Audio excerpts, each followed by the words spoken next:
The Nile River, flowing from the dense tropical jungles of Central Africa, drains 1/10 of the African continent. The Nile, as it flows through the level, treeless plains of Sudan to the hot, dry desert of Egypt, is one of the most important rivers in the history of civilization. Because the Nile flows from south to north, the lower river, near its mouth, is at the top of the map. This area through which the lower part of the river flows is known as the Nile Valley. The main Nile River is formed at Khartoum by the junction of the White Nile and the Blue Nile. The colors of the water of the White and Blue Nile are caused by the type of land through which each river flows. On the White Nile, near Khartoum, the Jebel Aulia Dam is located. Farther upstream from Khartoum, on the Blue Nile, Sennar Dam has been built. These two great dams at the head of the Nile Valley, this one located at Jebel Aulia, and this one called Sennar Dam, have been built to store water for irrigation. In this dry land, almost all life depends on the Nile's water. The dam's great storage reservoir supplies water for the irrigation projects on the level plains of Sudan. This is the main canal leading from the Sennar Dam reservoir. Because the river waters bring silt and deposit it in the canal, dredges continually operate to widen and deepen the canal. Much of the Nile water is used to irrigate level fields like this cotton field in central Sudan. These young cotton plants, which are being cultivated, could not grow without water from the Nile. Another important crop in the irrigated Sudan plain is dura, a staple grain like wheat or corn. These men are pulling weeds from an irrigated field of dura. The people of this arid plain live in simple circular houses like these, made of mud, straw, and reeds taken from the banks of the Nile. Usually these people wear white clothing because it reflects the heat of the sun. On another side of the village, irrigated grass-covered plains provide pasture for many herds of cattle and other livestock. Great trading centers are located at Khartoum, Khartoum North, and Omdurman. From time to time, the products of irrigated fields, such as cattle, dura, wheat, and cotton, are brought to market. People from the surrounding countryside bring their livestock or other farm produce to these trading centers. People travel to these markets much as their forefathers did, on foot or on donkeys, or in the ancient boats called feluccas, which traveled the Nile.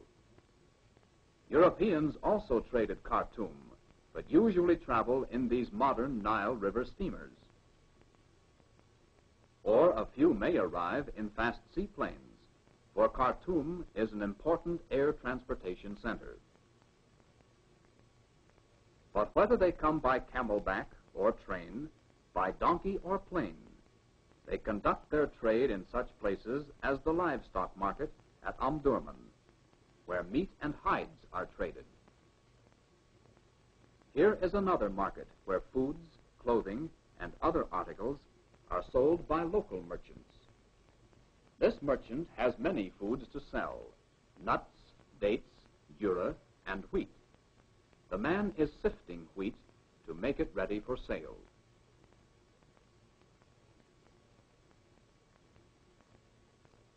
Here is a place in the market where shoppers may rest and get a drink of water. This woman lives in the older part of Khartoum, where the houses are built of mud or adobe. In the more modern residential section, dwellings look like these. Near Khartoum, people laboriously draw drinking water from wells dug deep in the earth. or scoop it directly from the same canals that irrigate their fields.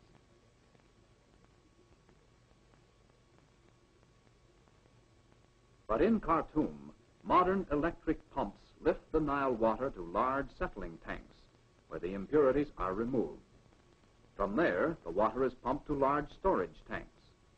Few American cities have purer water than Khartoum.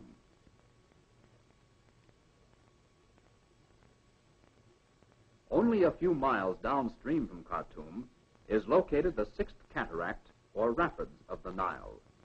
Here the Nile flows through a narrow gorge and drops rapidly over huge rocks.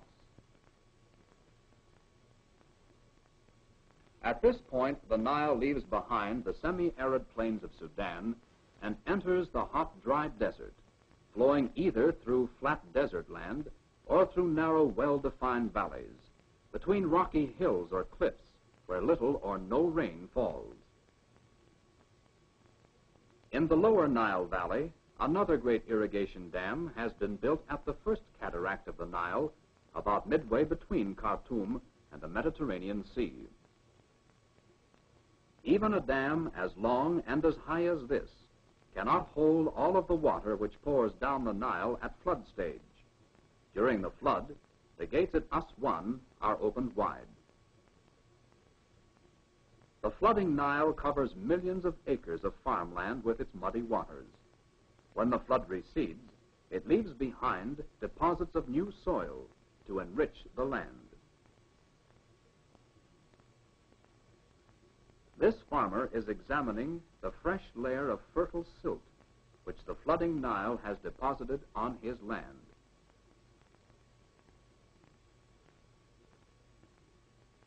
When the flood crest has passed, the gates of Aswan Dam are closed and its reservoir starts to fill.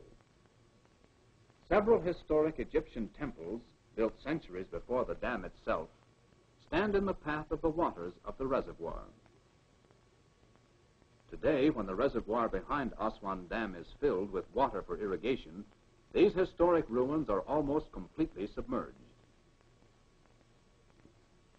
These pictures were taken during the season when all the Nile water is allowed to pass through the dam. For about 6 months of the year, one may visit these temples only in a boat. From Aswan Dam, water is pumped to dry but fertile farmlands like this, which lie above the flood level of the river. To lift water from irrigation canals to even higher farmland, these Egyptian farmers use an ancient machine called a shaduf. Notice how easily the water bucket is raised. This is because a counterweight of mud and burlap has been attached to the far end of the pole to help do the lifting. Another ancient machine for lifting water is called a sagia, or water wheel. Power to turn the wooden gears is supplied by a bull or a water buffalo. Pottery jugs attached to the water wheel by rope dip into the Nile water, scooping up the water as the wheel turns. When the jugs reach the top of the wheel, the water pours into a wooden trough. The water lifted by the sagia now flows to the fields through mud-walled ditches like these. Today, modern machinery is replacing these primitive methods of lifting water. During the heat of the day, the water buffalo is often turned loose from its labor in the fields to rest and cool itself in the Nile. Children of the Nile Valley welcome the chance to play in the water with these gentle animals. Unless these animals spend a part of each day in the water, their skin may crack open from the dry heat of the sun. In the river and in nearby canals, fishermen cast their nets to trap the many varieties of fish which live in the waters of the Nile. Boats traveling along the Nile must pass through navigation locks in Aswan Dam. The locks at Aswan are opened once a week for the passage of river boats. The cargo barge on the left is waiting its turn to pass through the giant Aswan locks. Many products are carried up and down the Nile. The difference in water level above and below the dam is often over 100 feet. For this reason, 5 sets of locks must be used to raise or lower ships. Further downstream and toward its mouth lies the city of Luxor. This Egyptian fisherman and his son are approaching the city. Here, the modern city of Luxor has been built near the ruins of Thebes, ancient capital of Egypt. This is the Temple of Luxor, one of the most magnificent ruins in Egypt. These stately columns, built over 3,000 years ago, are known as papyrus columns because their tops resemble the bud of the papyrus plant. Other impressive ruins are located at nearby Karnak. This is the Temple of Karnak with its rows of ram sphinxes. These huge stone figures have the heads of rams and the bodies of lions. The ancient rulers of Egypt built giant stone images of themselves. This stone face is among the best preserved stone sculpture at Karnak. Most famous of all the monuments of man are the Great Pyramids, located on the Nile banks near Cairo. Here the pyramids are seen from a grove of date palms along the Nile. These Egyptian boys are bringing their animals, 2 water buffalo, a donkey, and a goat, to the Nile to drink and cool off. Near one of the Great Pyramids is the world-famous Sphinx, which is believed to resemble the king who had it built. The Sphinx is probably the oldest statue in the world.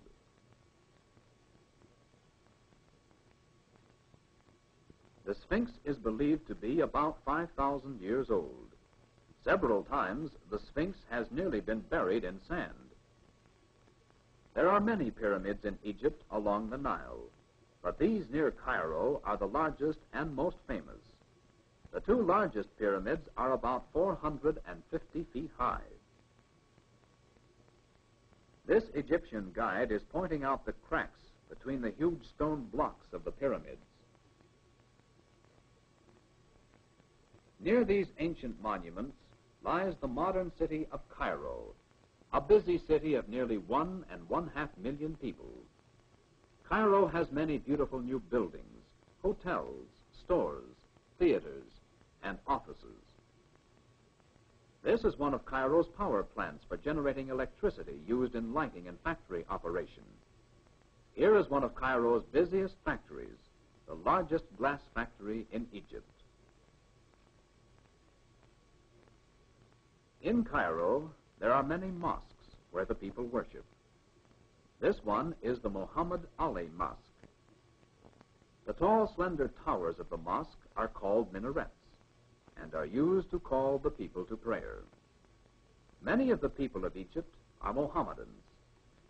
5 times a day, wherever he may happen to be, every Mohammedan must bow down and recite a prayer.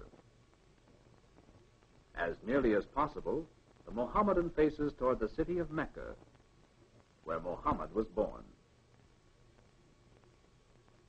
Near Cairo, the Nile divides into 2 main branches, the Rosetta and the Damietta, and flows to the sea through a region called the Delta of the Nile. In the Nile Delta, there are many large canals, used both for irrigation and transportation. The Nile canals are always crowded with river craft of all kinds. These canals serve as a great cargo transport network. The cargo boats are called feluccas. The Nile River finally meets the Mediterranean at Rosetta, near Alexandria, through the Rosetta branch, and at Damietta, near Port Said, on the Damietta branch. Port Said is a busy harbor because of its location at the Mediterranean end of the Suez Canal. Here the Nile fans through its great delta to meet the Mediterranean Sea. Great international ocean liners lie waiting to take aboard the products which the life-giving Nile has produced and carried down hundreds of miles to the Sudan and Egypt. Products of fields irrigated with water from the Nile. Foodstuffs grown in the new soil each year deposited by the flooding Nile. Goods manufactured in new factories bordering the Nile. Truly it can be said that all of the Valley of Egypt is the gift of the Nile.